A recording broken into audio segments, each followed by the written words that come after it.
Hi, Maeve. Welcome to the podcast. We're so excited that you're here.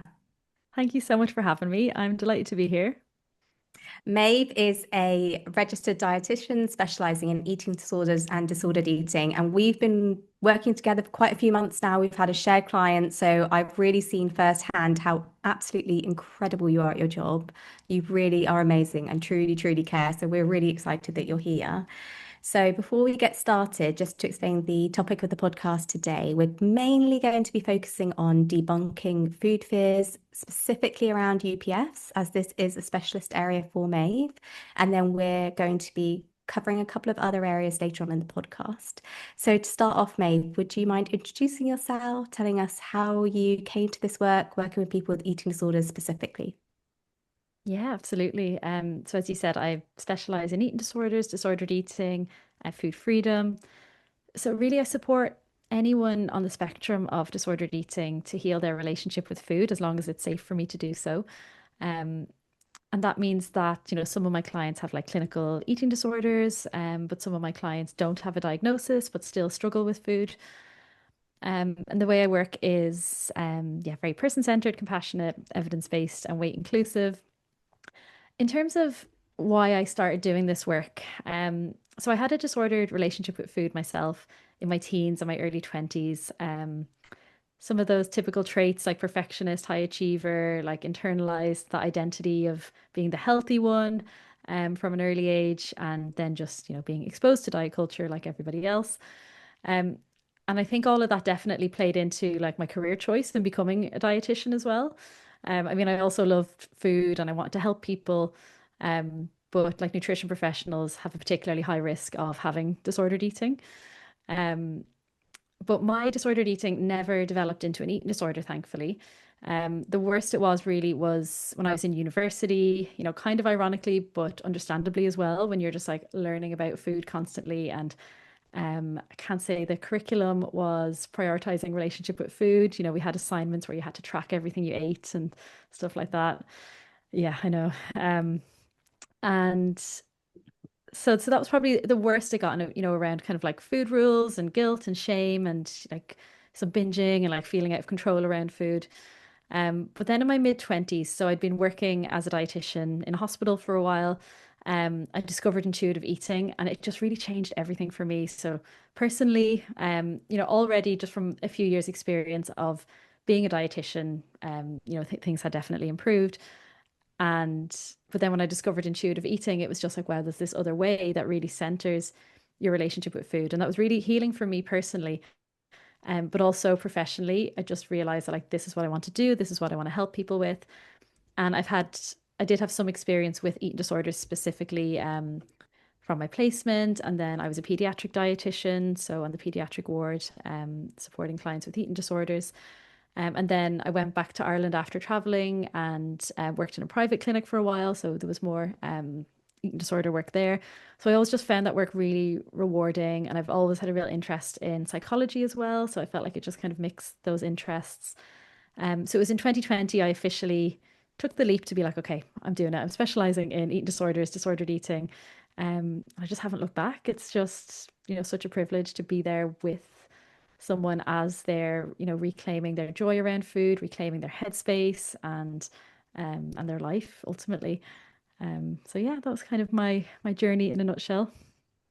Amazing. I never knew that you had that history. I always wondered because you've got such a deep empathy Mhm. that you bring to your work with clients. And I thought, how do you have this understanding? Because I'm always amazed by people who haven't had a history of having an eating disorder, Mhm. how they bring that level of empathy and understanding. We had an amazing therapist, and I always used to think, how does she get it? How does she understand what we're going through? And so it really, yeah, I think having that background probably really helps you understand what your clients are going through. Um, so yeah, thank you so much for that, Maeve. And with the topic of ultra processed foods, I guess even the orthorexia side of the eating disorder experience and behaviors, could you help us with what does that mean? Like, what is an ultra processed food to start with? Yes, that is a good place to start. But I have to say it's a confusing place to start also because there's no universally agreed definition of an ultra processed food.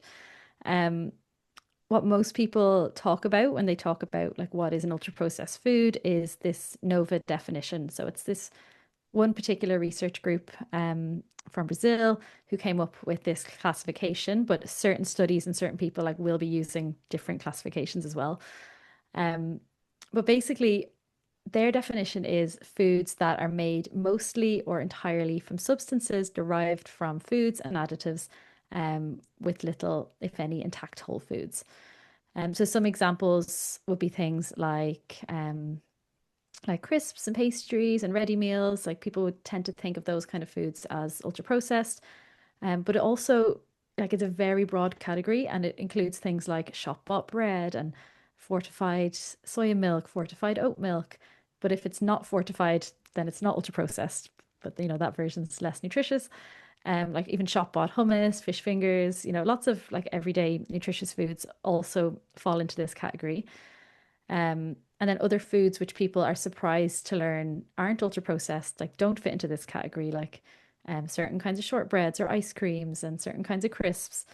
Um, so I think what a lot of people think of as ultra processed food isn't always necessarily. And even researchers, or even if we are using that one definition, the way people apply that can differ. So it's just a very confusing area. Even that first question of like, what is an ultra processed food? Basically, experts can't even agree. So a lot of like confusing information out there, even Oh, around it. so confusing. I get so many messages from people who are so confused, and they're just trying to feed themselves, just trying to feed their kids, and they're like terrified. They feel like these foods are really bad for us. I can't eat this. My family can't eat this. But like, what can I eat, and what even are ultra processed foods? And yeah, it's so understandable. People are so confused about it. By the way, if I paid attention to ultra processed foods and it impacted my diet, I don't even know what I'd eat out of the list you've just given. I'm like, I know. tick, tick, tick, tick, tick, tick, eat those every day. Absolutely. Yeah, Yeah, literally. 100%. Yeah. And like, I mean, the thing is, we have studies as well that show that you can eat a balanced, nutritious diet that's basically entirely made up of ultra processed foods. Of So course. those kind of studies, they don't get as much attention as the fear-mongering studies of, Mm. these foods are killing us, we must avoid these. Um, but it's way more complex than that. And really, I just find this whole ultra processed food label like really unhelpful because Mm. it creates so much fear and confusion around food. Um, and it doesn't necessarily lead to like improvements in nutrition. And you can still absolutely, as I said, have a nutritious diet, that includes a lot of these foods. So I just find it just really unhelpful. I imagine as well, even beyond nutrition, that it's like detrimental to social relationships, emotional health, mental health, relationship to food. Oh yeah, 100%. And I think that that's so important. Like when we're talking about health, it's really important to zoom out as well. So, um, so often when someone says health, they may just be referring to like physical health. But like the World Health Organization definition of health includes physical, mental, social well-being, and all of those things are so interlinked. So even if you could just isolate one of them, um, our memories and our social eating and our joy, all of those things like impact our physical well-being as well. And obviously, we know from supporting people with eating disorders that restriction and fear ends up harming physical health in terms of, how that plays out in an eating disorder. Um, so that's why I think it's so much more helpful to step back and zoom out and look at that kind of full holistic picture when it comes to food.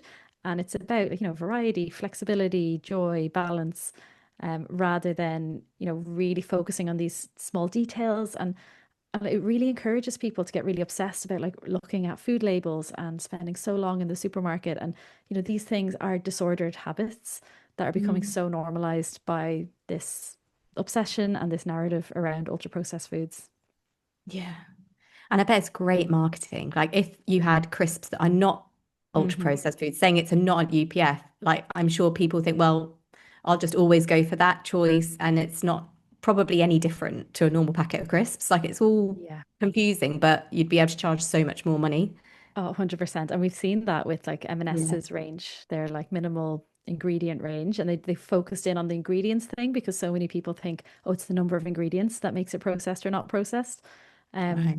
But again, like there isn't like a legal definition of you can call your product like not ultra processed or not. Someone could just do that because there isn't this one clear definition for them to follow. But yeah, absolutely. Like M&S just extended that range, so it shows that it is selling. Like people are buying this, and like fear does sell. But yeah, it's more expensive, like less nutritious because the foods aren't fortified. I mean, some of the products, in that range in particular are fine, but it's not necessary. And it's the message that's so insidious and damaging that we need to fear additives, we need to fear ingredients, we need to be obsessive about every little detail in our food, which we just don't need to be. And it does more harm than good. 100%. So well said. And so where did all this messaging come from that it's harmful? So you said this group in Brazil had Yes. created this definition. So is this where it came from? Did they then give messaging about it, or did other groups then kind of jump on that and create their own messaging around it? Yeah, so I've been planning to do a whole timeline post on this actually, because I did it for a presentation recently. But yeah, the main ultra processed food definition, I think it was around 2018 that this group first defined it. But before then, we've had lots of anti-processed food messaging. There was, oh my God, there's that American book. I can't remember the title of it now, but basically in the 2000s when we had a lot of the clean eating stuff happening, yeah, there were a lot of messages about, eat mainly whole foods and then therefore processed foods are bad. So kind of the seeds were being sown, and the popularity was increasing. And, for a long time over the years, there's been fear about processed foods and additives and things. But it really amped up. It gave it a lot more legitimacy when this research group came out with this definition. And especially then when we had, like the book from Chris Van Tullekin and what's that, unprocessed people, ultra processed people, that was really popular. His messaging around it, other people, like, Tim Spector's messaging around it as well. So people trust from a health point of view, sharing these messages. And I think that's what makes it so much more insidious than something like clean eating, because really, I think this is an evolution of clean eating. It's very much like these foods are good, these foods are bad, processed, unprocessed, clean, whole food, like it's all very similar. But it seems so much more legitimate and like backed by experts this time than it did before. But I do think it's really important just to remind people that because somebody is a doctor or like a medical expert, it doesn't necessarily mean they've had any nutrition training or very little, like sometimes like a few hours of nutrition training. So it doesn't necessarily make them an expert in nutrition.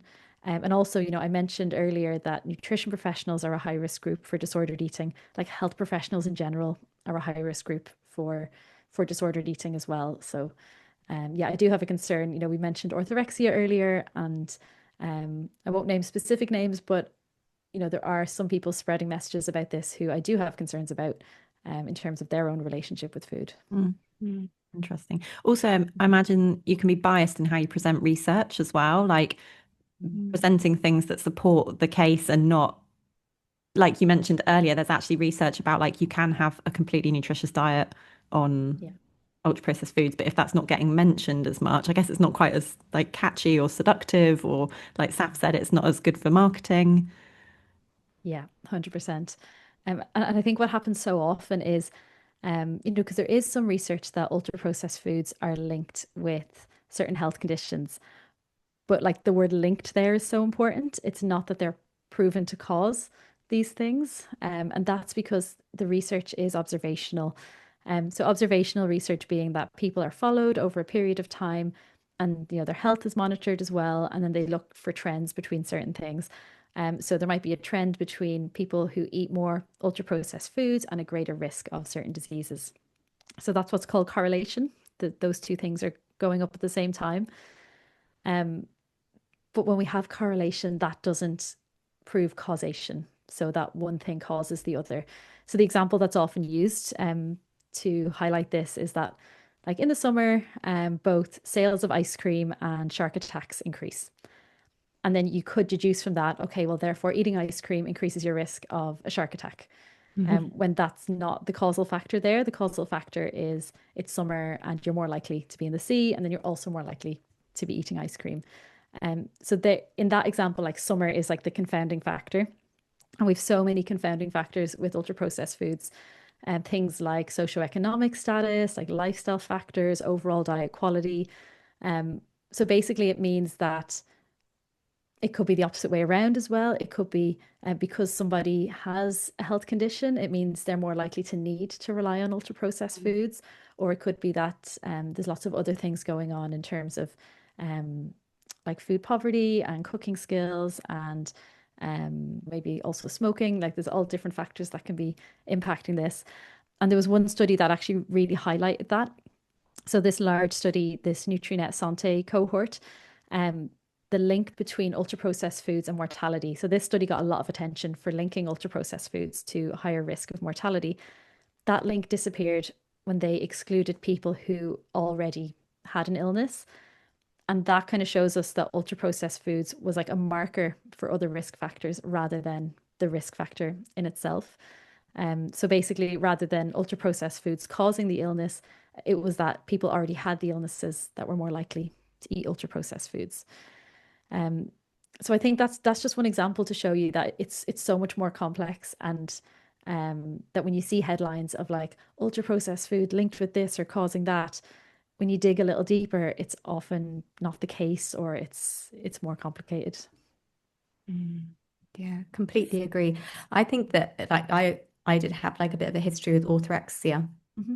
And honestly, my health improved so much we were just talking about this on a different podcast actually, but like in every single area, even physically, when I started including all these foods, I found like actually getting caught up in trying to eat in a particular way was causing my body so much stress. And I think I was missing out on so much. But actually bringing all these foods in improved my health physically, socially, emotionally, in every way.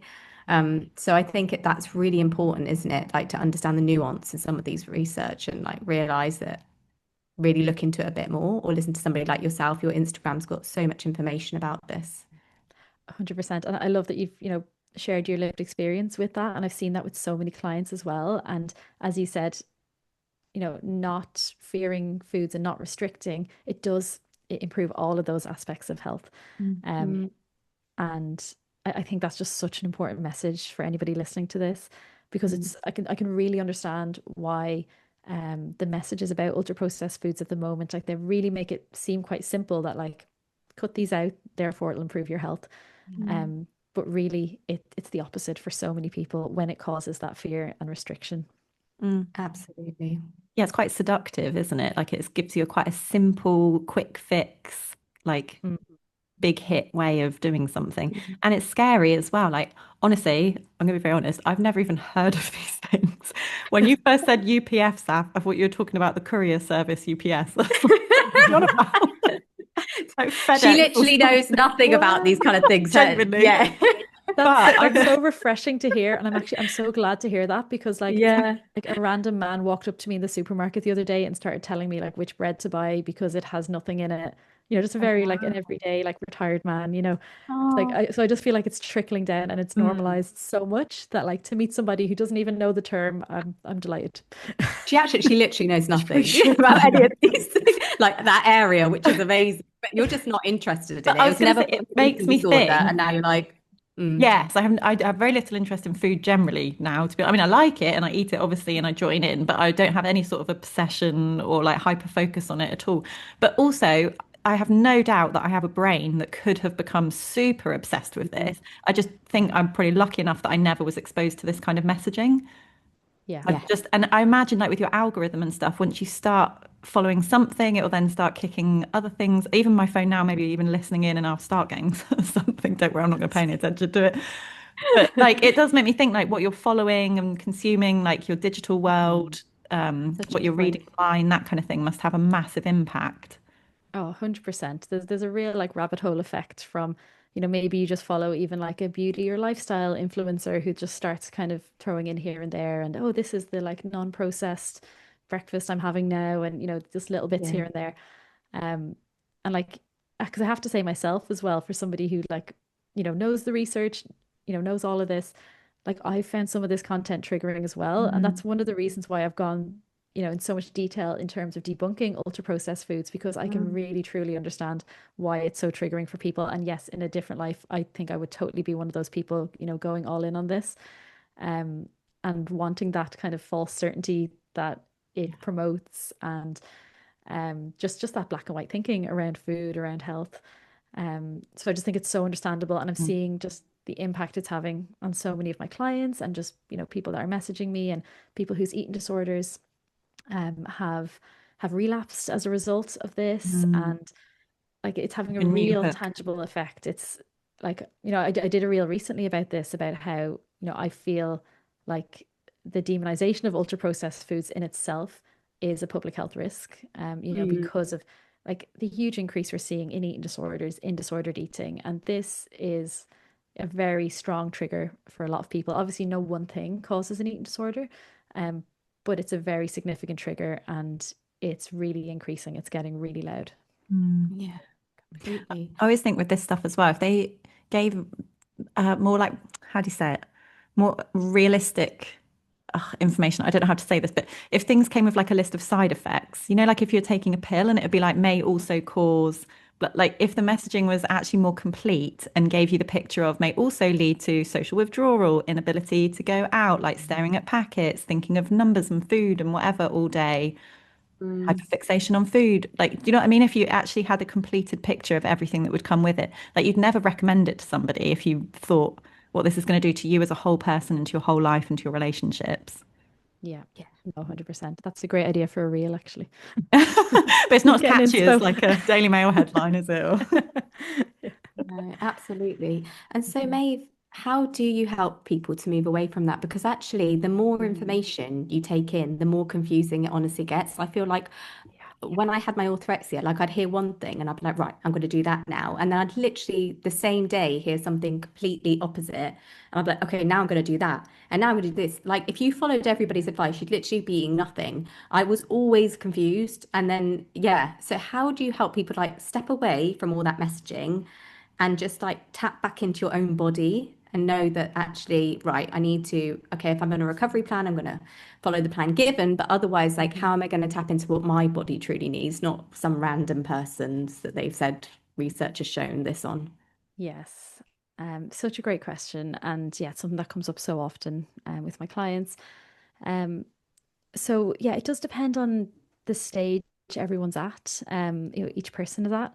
I mean, a lot of the time, there's just a lot of kind of reassurance and permission to step away from this with support, and building that trusting relationship, um, so that I can kind of help them to understand some of that science, and debunk some of that, to kind of bring some evidence that like these messages aren't true. We don't need to follow these. But we also work on what I call like diet culture armor, or maybe food noise armor. Um, so it's that myth busting and kind of simplifying nutrition, and just constantly like zooming out to that big picture of well-being. But it's also trying to create a positive food environment.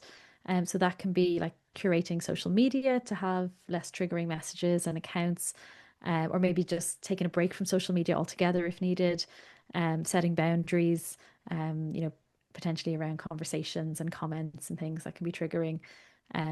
Asking your support system to help, and explaining like, I don't find these messages helpful, and it would be really helpful if we could avoid talking about X, Y, and Z. Um, Focusing on like non-health or non-nutrition related interests as well. Um, and then definitely having coping mechanisms, because just living in this world, like we will be exposed to some of these triggers. Um, so yeah, having a range of coping mechanisms to help with that. So I guess all of that is applicable to a lot of people. Depending on the stage of recovery, then, if somebody is in a place to focus more on the intuitive eating side of things, then that's where we'd bring a lot more. And a lot of this can happen in a gradual way in the earlier stages of recovery as well. It can kind of be sprinkled in. Um, but it's that focus on the internal rather than the external, as you were saying. So rather than external rules or plans or, tracking apps, or like UPF scanning apps, like all of that. It's focusing on, yeah, like what does my body need? So again, sometimes to focus on what your body needs, like your body actually just needs to be nourished, so that your brain can function more, so that you can tap into all of that. Um, and then other people maybe are at a stage where they can actually start to tap into like their hunger and fullness signals, and focus on like satisfaction, and like on what is really satisfying for me, and the different sensory elements of food, and like embodiment, and really kind of listening to your body using things like hunger body scans, and um, sometimes like a mindful eating meditation, again, just depending on the person and the stage they're at. Um, so yeah, there's a lot of different tools really that I draw and I use in relation to this. But yeah, a lot of it is about, I mean, the first step really is kind of just noticing that difference between like listening to what I need and all of the external noise and these external messages. Mm. But yeah, there's kind of a lot involved within that as well. Yeah, I love that. I think as well something really helpful is like completing the picture, because I found it really triggering when I'd see somebody eating in a particular way and I'd be like, oh, they look like they've got their whole life together. Like they're eating the right food, their house, everything. But actually, like having been there, that person that ate in that particular way, my life was on fire in the background. Like relationships were rubbish, I had no friends, just about getting through work, like anxiety through the roof. So, like, if you see these people on social media and you're like, wow, they just seem like they've got it all together, they've got all their, what's it called, food prepping done and everything's looking good. Like, remember, like, complete the picture. That's Meg, you say that a lot, don't you? Complete the picture, like, because there is always like a big story going on around that. Like, it's not that everybody has it all together and is perfect. Actually, if you are spending that much time and energy on food and avoiding other foods, definitely there is a cost to that. 100%. I love that tool. Yeah, And it's you a really know good what's true reminder. for you as well. Like, even if people are Yeah. swearing blind that this is the best thing they've ever done, it really, really works for them, fine, fill your boots. Like, for you, this does not work for me. Like, with my genetics, history, brain wiring, whatever, my goals in life, like, this is not going to serve me, you know. Yeah. And Yeah. that's so helpful, yes, to think about, yeah, your individual context, and how, as you Mm, said, like, first of all, you don't even know the full picture, and what we're seeing on social media is such a sanitized snapshot. Um, but then even if you did take that at face value, as you said, that doesn't necessarily work for you. And it's thinking, yes, what's my current and past relationship with food? And what am I working towards? Like, what is the meaningful recovered life that I'm working towards? Yeah. Like, mm, does that take me towards or away from that? yeah. Yeah, absolutely. Yeah, that's really helpful. Saf, that makes me think of something you shared in the community. So, maybe we've just launched a community which we run on Sundays and Thursdays. Mhm. And someone had asked a question in the community around, it was something on this topic. And I remember, Saf, you Mm. started talking about like you'd almost convinced yourself that you didn't even like those foods, and you like Mm. genuinely, like, because I kind of felt like in my recovery, I knew I wanted the stuff, I just wasn't letting myself have it. But you were more in a Mm. position of like you'd got to a point where you Bit more. thought, I just don't even like them, I don't want them, I feel better for not. So do you feel like you Mm. could talk about that stuff? I feel like you answered it so well in the Yeah, community. definitely. Because I found that really interesting that in Meg's experience, she was like, she saw people eating the foods. It was like, I love to be that person that sat in the cafe and had that. Whereas for me, I literally never had that. I just thought, like, that's just not anything I ever want to do. It's kind of like my superpower, actually, that I don't want it. Like, I'm not recovering for that. Like, I'm actually just recovering to like get my periods back, get my health back, like, improve a few things, but definitely I didn't want to do those things. But actually, as I recovered and brought those things in, I actually realized I did like those foods. And the thing it helped was allowing me to be the type of person, not necessarily so that I could eat those foods, but be the type of person I wanted to be. I wanted to be the type of person that could join in with the lunches. I wanted to be the type of person that wasn't like micromanaging what was happening if I was going to somebody's house, that I could eat whatever they served. So I ended up focusing on that. Like I wanted to be that type of person. And then actually enjoying those foods came later. And now they're still part of my diet. I love them. But it's so interesting that in the beginning, I just didn't even want them. Like I wasn't even on my radar that it'd ever be part of my future diet. I just wanted to be like them not to be on a pedestal anymore. Like I wanted to not be scared of them in a way that it would impact my social life or my freedom.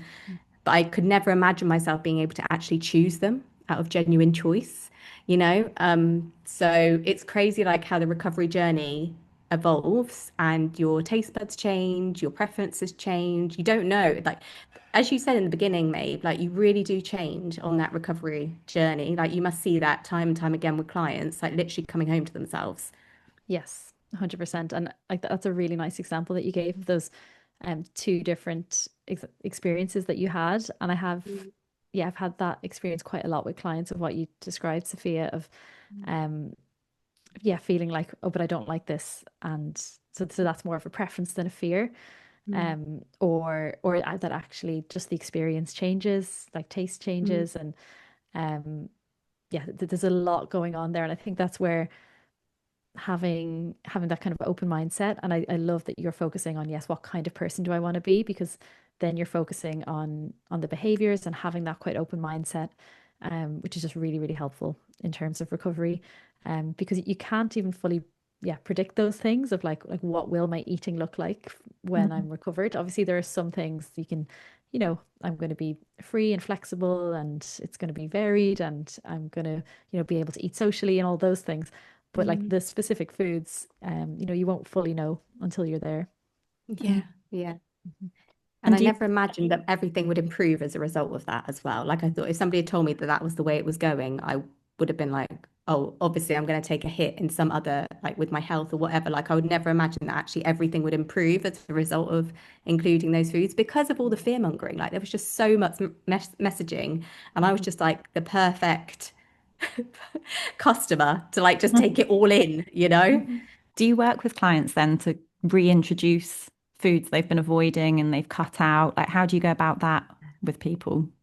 Yeah, definitely. So it depends. So usually I speak to my clients and I kind of talk through the two main approaches and see which they want to try, or we can experiment with either. Obviously with recovery, there is just a lot of experimenting to see what works and then kind of reflecting on that together. So there's the more gradual, like food exposure type approach. I'm not sure if either of you have used that approach yourself, where it's like the food fear thermometer and it's rating like how scary does a food feel. And then you start with some foods on the lower end that feel a bit less scary, and you have regular exposure. And then you reflect on, okay, well, how scary does that feel now? And what people see is that the fear goes down. And then you move on to the next food and the next food. And just even that process of reintroducing those foods tends to make just food in general less scary, because you're getting more and more evidence that like this felt really scary. I thought the world was going to end if I started to eat these things, or I thought my weight was going to shoot up. Um, but then, this didn't happen, and actually I'm feeling better for having this food in. Um, then that can just really help people to work through those food fears. Um, Whereas some other people I've worked with want to kind of just go a bit more all in, and they want to start with some of the foods that feel scariest to them, and then the other foods just don't feel as scary after that.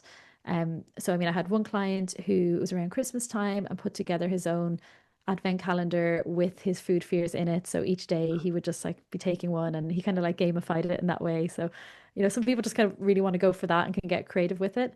Whereas other people, the more gradual kind of food exposure type approach works for them. Um, and a lot of the time as well, it's kind of teasing out like what we've been touching on really in terms of like preferences versus fears. And it's thinking about like before the disordered eating or the eating disorder, what were the likes and dislikes there, and like that willingness to experiment as well, because it's like, well, you absolutely don't have to like every food, but if you're feeling willing to experiment with these things, it's showing us that it's less likely to be fear-based then. If it's like, okay, I can try these, and then if we don't like them, fine.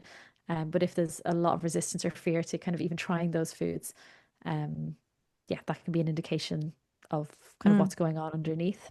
Mm. yeah. And a lot of even just thought experiments. So for some people, even before we get to that point of actually experimenting with the food, um, yeah, it's thinking about things like, if you were traveling across the desert in Australia and this was like the only food available, like how would you feel eating this? Or if your friend was in that position and this was the only food available, like what would you be advising them? You know, going through different kind of thought experiments like that, just to try and tease out what's going on. Yeah. If your kid was at a birthday party and everybody was eating pizza, would you say, no, my child can't eat the pizza? Like, it's like, no, that would be Yeah. so strange, but it's so crazy how we can apply certain rules to ourselves that we would never, ever apply to the people that we love the most.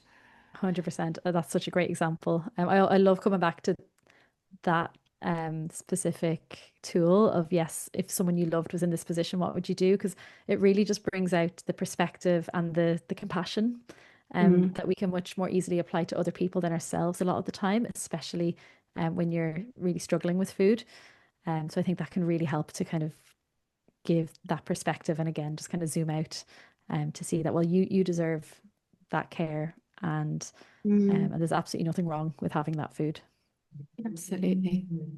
So, for people who are still struggling to accept that ultra processed foods can be part of their recovery and long-term diet, because that's something Meg and I have spoken about a lot, is like when it's in, it's in. Like there are no foods that we recovered on and took out of our diet. Everything we recovered on, we're still eating now very, very regularly, if not daily. So how do you help people to kind of come to terms with that, accept that? Is it a case of building up evidence? Is it kind of that debunking using? I know you're very big on research informed practice. So is it those kind of things that help your clients feel safe in that? Yeah, it is a lot of the time. Yeah, I definitely think like building up evidence, both from like research evidence and then like your personal like lived experience type evidence, for a lot of people that can really just build up their trust in the process. Um, and as you're saying, very much the same message that like no foods need to be excluded from a varied and balanced diet, like, unless there's an allergy or like a very individual reason or like a cultural reason too. Um, and just often kind of zooming out to like, well, you know, what in what way would an intuitive eater eat? Would they be like avoiding this food and that food or having these rules in?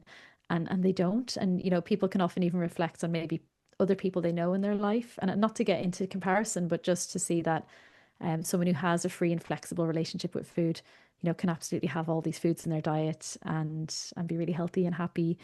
Um, Mhm. and yeah, just really reiterating the message that, for health, like restriction just does not promote health. And that's what it is at the end of the day if we're avoiding certain foods, taking out certain foods, um, and definitely focusing on like, what can we add in for health, I think is a much more helpful approach, because there are so many foods, but also, forms of self-care that we add in that absolutely improve our health. Mm. Lovely. Mm. What about when people tie their fears around weight and like specific foods, what it's going to do to your weight? How do you help them to like, I don't know, overcome this kind of thinking, challenge it, that kind of thing? Um, so with this, it can depend on obviously the situation and the individual person and their beliefs and like what those specific fears are. But definitely the fear of weight gain is very common in recovery. Um, so I mean, a lot of the time I'm reminding my clients that like, validating it, it makes sense. Like if this feels scary right now, like that can absolutely be part of the process. We often talk about like the different fear zones. So like you have to go through fear to get to growth.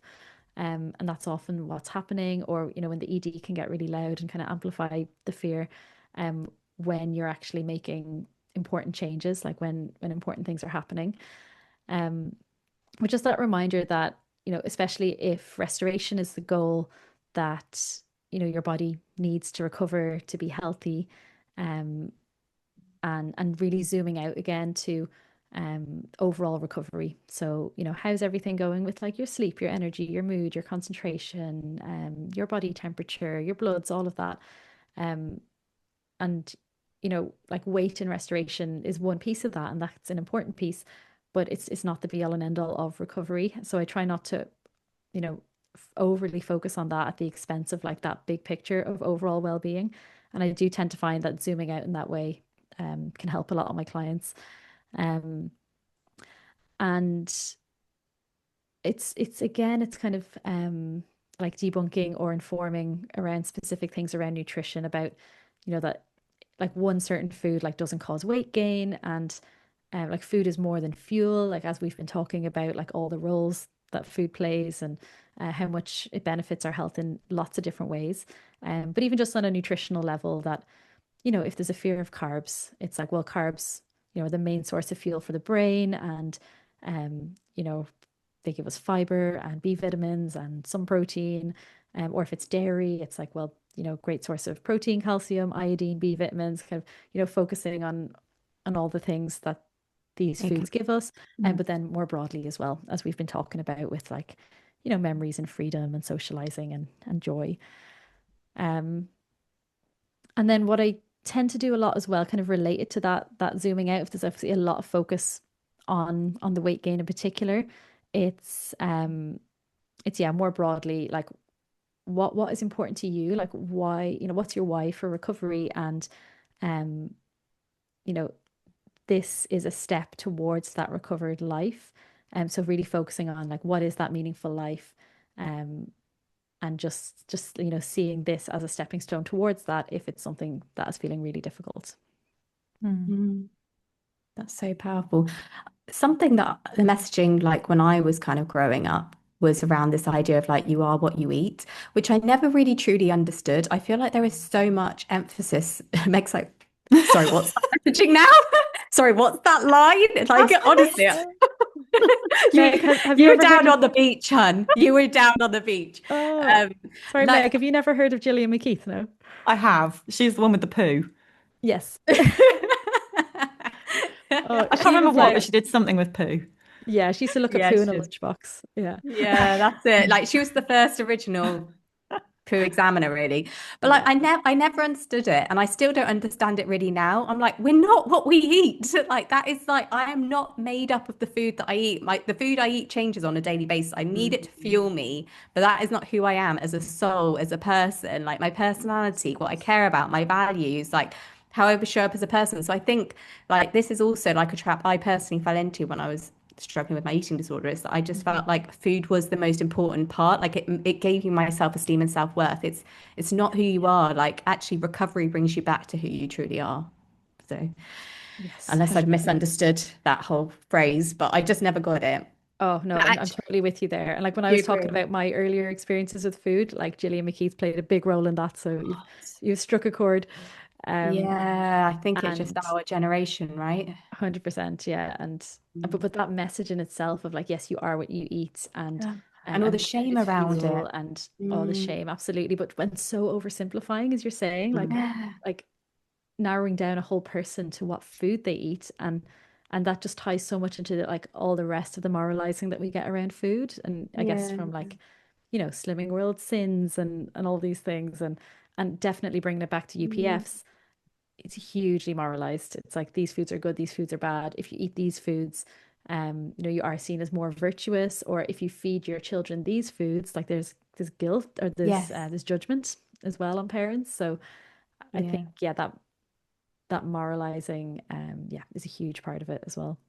Yeah, and actually, it made me the least nice, like the worst version of myself, in all honesty. Like I Hmm. actually really didn't like who I was when I was prioritizing food above everybody I cared about, or Yeah. being there for other people. Like it actually, like me personally, again, it's like what Meg said, like if you personally, it doesn't suit you, it doesn't serve you, like drop it, like it doesn't Mhm. work for you. And this kind of links Maeve really nicely onto a fantastic tool you've been using with the client I was mentioning earlier, which is the ACT matrix. So I wondered if you could talk about how you use that in your practice. 'Cause I really loved hearing about it. Oh yeah, I love the ACT matrix. So it's a tool from acceptance and commitment therapy, which is a psychological approach that I really love using with my clients. Um, and what it does is it really helps you to connect with your values and identify which thoughts and actions can move you towards that meaningful life that you want, and then what pulls you away from what matters most to you. So in acceptance and commitment therapy, there's this concept of the choice point. So your towards moves and your away moves. So what are the things that bring you towards your meaningful life and the things that bring you away from that, in like simplistic terms. So yeah, I've been using this to my clients now ever since my amazing supervisor, Helen West, introduced me to it. And I mean, people can look it up. I'll try and just describe it briefly, but it's basically you kind of draw like a quadrant on a page, and everything under the horizontal line is like your internal experience. Everything above it is your external experience, so like your behaviors and actions. And then you have an arrow on each side, so you have your towards move and your away move. So it really just helps you to reflect on different things in terms of, first of all, like what are my values? What matters to me? Like who matters to me? It helps you then in another quadrant to reflect on what inside stuff, so like what thoughts or feelings get in the way of my towards moves. What are my away moves? So what are the actions or behaviors that like take me away from my values? And then what are the actions and behaviors that take me towards my values? So it's something I come back to again and again with clients. We do it early on in our work together, but we come back to it again and again in terms of when there are difficult thoughts and feelings coming up. It can be helpful to say, okay, well, is this a towards or away move? Like when we were talking there about like fears around weight gain and fear foods and things, it's like, you know, being able to frame things like restoration or getting over food fears as those towards moves. And then it's not like a static thing as well. So like, your values and what's important to you, like that can change over time. Or a lot of people just as they continue to recover and gain more insight, they'll realize, they'll have more examples to put on their ACT matrix. And so it's something that you can update all the time. And it's not even just specific to like recovery. Like, I did my own ACT matrix at the start of the year, just as kind of like a reflection activity of, what to focus on in terms of, values, like being values aligned rather than like hyper focusing on, like goals that may be more black and white. It's that more like, it's kind of like, the journey rather than the destination kind of approach as well with ACT. So yeah, absolutely love that tool, and a lot of my clients have found it really helpful. Yeah, we'll link it in the show notes as well. There's a lovely little video that you shared with your client that will do that. So it shows all of the quadrants now. It's really definitely worth watching. Yeah, I love that. Yeah, I think I've seen that as well. She also sent it to me. But yes, she did. It's really nice as well because it kind of helps you to align like what you're doing to, like you said, your values, what you actually care about, who you want to be, how you want to be living, because we're so driven by, but how do I feel right now? What feels comfortable today? What's on my to-do list today? What is going to make me feel better? What do I feel compelled to do? So I feel like it kind of, it helps you with that zoom out thing that you're talking about, doesn't it? And it helps you to align, like, am I actually like the stuff I'm doing day to day to day to day that I don't have that kind of perspective on, what direction is it taking me? 100%. Maeve, this has been amazing. Thank you so much. It's been so lovely to speak to you. I think as well, people will have found this really helpful, and your Instagram is such a helpful place for people to go. So can you share like where people can find you, your Instagram handle, that kind of thing? Yeah, absolutely. Yeah, really love speaking with you both. Thank you so much for having me on. So my Instagram is at dietetically speaking. My website is dieteticallyspeaking.com. And I also have a First Steps to Food Freedom resource up on my website, and like weekly newsletter and things if people would like some regular little messages from me in their inbox. Amazing. Amazing. Thank you so much, Maeve. This has been brilliant. Thank you. Thanks.